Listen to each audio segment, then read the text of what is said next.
Most people who are trying to quit porn are focusing on the wrong problem. They think they're trying to quit pornography. But what they're really trying to do is to change a brain that has learned to depend on pornography. That, my friend, is a very different distinction. Because if quitting porn were simply about deleting apps, blocking websites, or having more willpower, far fewer people would still be struggling. Yet every single day, people quit for a week, a month, even 90 days, only to find themselves right back where they started. Why? The reason is because the behavior isn't the root problem. The brain state is. And until you understand that, recovery often feels like an endless cycle starting over and over and over. This video is brought to you by my HarperCollins published book, Mind Over Explicit Matter.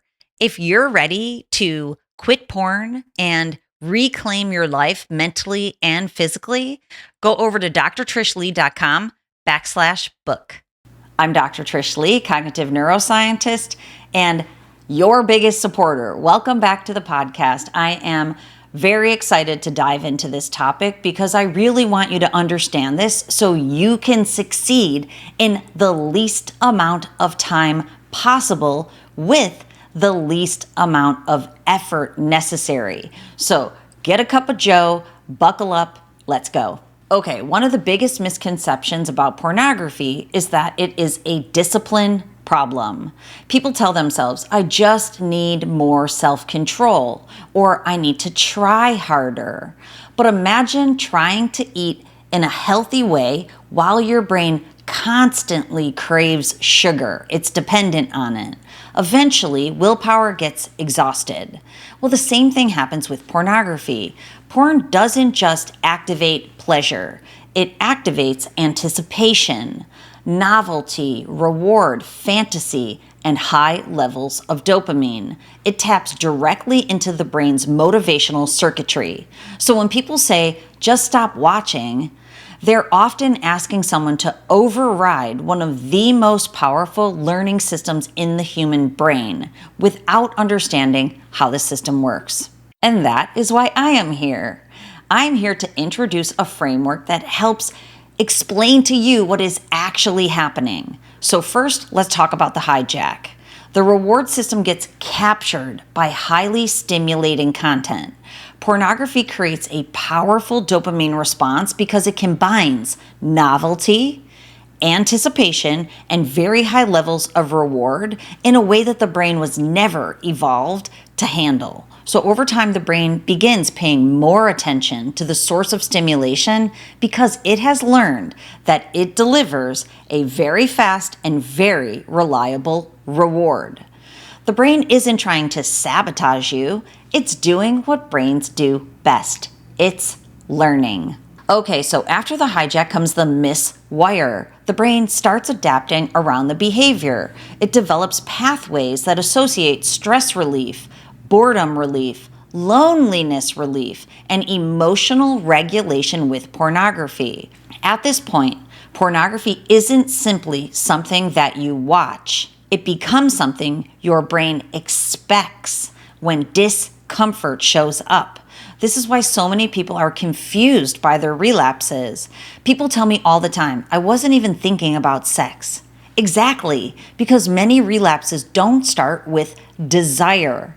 They start with discomfort, stress, frustration, fatigue, anxiety, loneliness, overwhelm.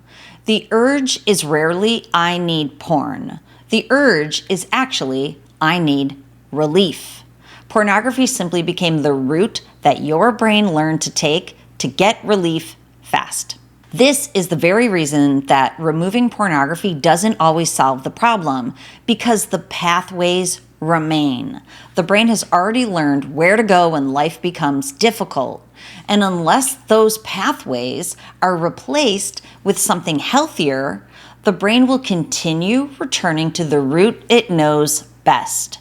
That's why so many people quit porn only to find themselves scrolling endlessly, gaming for hours, binge eating, gambling, checking people out on social media in a hypersexualized way, finding another way to escape the discomfort. The brain isn't necessarily attached to the specific content, even though pornography has the highest level stimulation, so it does grab you by the brain, but it's mostly attached to the strategy. I worked with a client several years ago. Let's call him Mike.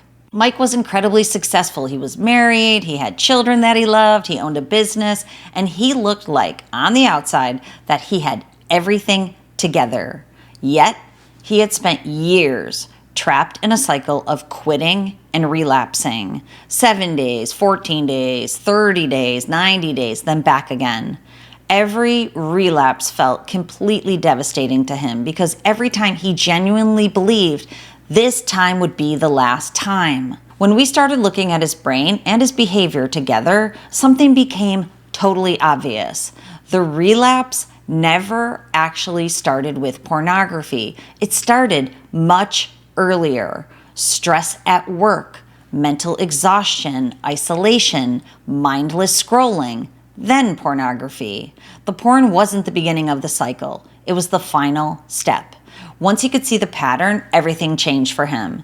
Instead of focusing all of his energy on resisting pornography, he started focusing on understanding the conditions that made pornography more likely for him. That's the difference right there. That's the difference between trying to control a behavior and learning how your brain works. One approach creates absolute frustration. The other creates insight. And insight is powerful because once you can see the chain clearly, you can interrupt it before it gains momentum. You stop obsessing over the relapse and you start paying attention to the process that leads to the relapse. That's where lasting change begins. One of the reasons that recovery feels so difficult to so many people is because pornography changes how the reward system responds to life. Dopamine is often called the pleasure chemical, but that's not completely accurate. Dopamine is more about pursuit, motivation, anticipation, and wanting. That's why I talk about desire. It's what drives you towards something. When pornography repeatedly floods the reward system with novelty, hyperstimulation, what happens is everyday experiences begin feeling less rewarding by comparison. Work feels harder. Goals feel much less exciting. Relationships often feel flat. Your motivation drops. Many people start thinking of themselves as lazy when what's actually happening is that their reward circuitry has become completely dysregulated. That's a miswiring in the brain. But here's the good news. The same brain that learned the pattern that became miswired can learn a new pattern, become rewired. That's neuroplasticity. The brain is constantly changing based on what it repeatedly experiences. The pathways that became strengthened can weaken. The circuits that became dependent on artificial stimulation can in fact be reconnected to your real life. This is where the next phase begins, the desire rewire. Recovery is not simply removing pornography. The desire rewire is about teaching the brain where the reward belongs. It belongs with purpose and passion, accomplishment, exercise, learning, creativity, deep relationships, service, and building something meaningful, your meaningful life. These experiences also activate dopamine, but unlike pornography, they improve your life while they reward your brain. And then eventually, something absolutely remarkable happens. The rewiring becomes automatic. That's what I call becoming hardwired into the life that you want. It's not about perfection, and it's not about never experiencing urges or temptation. Hardwired means your brain has learned to work for you again instead of against you.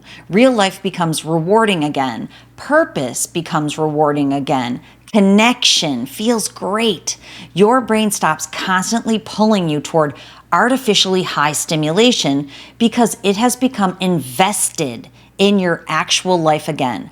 That, my friend, is the destination, not simply quitting pornography, building a brain that no longer needs it. Now, one of the questions that has fascinated me, especially early in my career, was this: why do some people seem to recover relatively quickly while others stay stuck despite wanting recovery just as badly? The answer became much clearer once I started looking directly at the brain through QEEG brain mapping. What I've discovered is that people struggling with pornography often have very different neurological patterns happening in their brains. Some show excessive fast wave activity. This is associated with anxiety and hypervigilance. That's a strained brain. Others have attention dysregulation. Some show trauma signatures.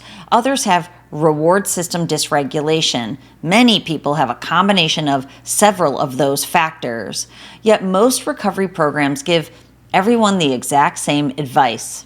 Okay, so imagine going to your doctor because you're in incredible pain, but your doctor tells you to do the exact same treatment as every other patient that they see. They don't even examine you. They just give you the treatment. That doesn't make much sense, yet this is how most recovery approaches work. But I want you to know your brain is unique, so your recovery process should be unique too.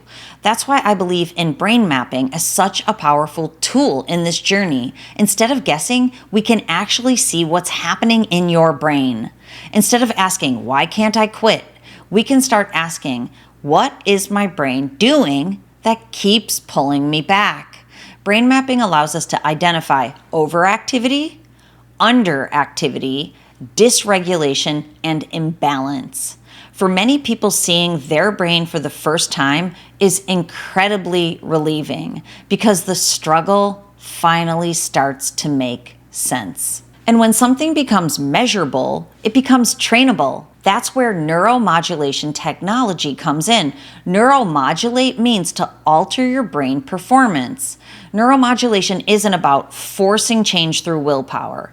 It's about helping your brain to learn healthier patterns. It can improve focus, reduce impulsivity, strengthen emotional regulation, and support healthier reward processing. For the first time in history, we can actually use technology to help the brain rewire itself instead of continuing to miswire itself. So the goal isn't simply to stop watching pornography. The goal is to create a brain that naturally moves toward the life that you want, rather than constantly pulling you away from it. Because ultimately, permanent, long-lasting recovery isn't about spending the rest of your life resisting urges. Nobody wants that. I definitely don't want that for you, and it's unnecessary. Permanent recovery is freedom. It's waking up and realizing pornography is no longer taking up any mental space in your brain. It's finding that your focus has returned and your energy and motivation have returned. Your relationships become more meaningful and authentic. Your confidence is back. Your life feels interesting and rewarding again, and you can see the future. You're pulled toward it by the reward, not because you're forcing yourself to avoid something or anything, but because your brain has become naturally engaged with something better. So if you've been struggling, I want you to stop asking, what's wrong with me? And I would love for you to start asking, what is my brain trying to tell me? Because for many people, the issue is not character. Hear me on this. It is brain dysfunction, and brain dysfunction can improve. So if you've tried blockers, accountability partners, support groups, and sheer willpower, but you continue to find yourself trapped in the exact same cycle, it may be time for you, my friend, to stop guessing. Get your brain mapped. Understand what the driving source is under the behavior. Learn how your brain works. Because the goal isn't simply to quit pornography. My goal for you is to move from the hijacked brain, the dopamine hijack, that causes the miswiring and instead rewire it, rewire desire, and then become hardwired into the life that you actually want. That is how lasting change happens. Okay, please remember to control your brain, or you know it, it will control you. I'll see you next time.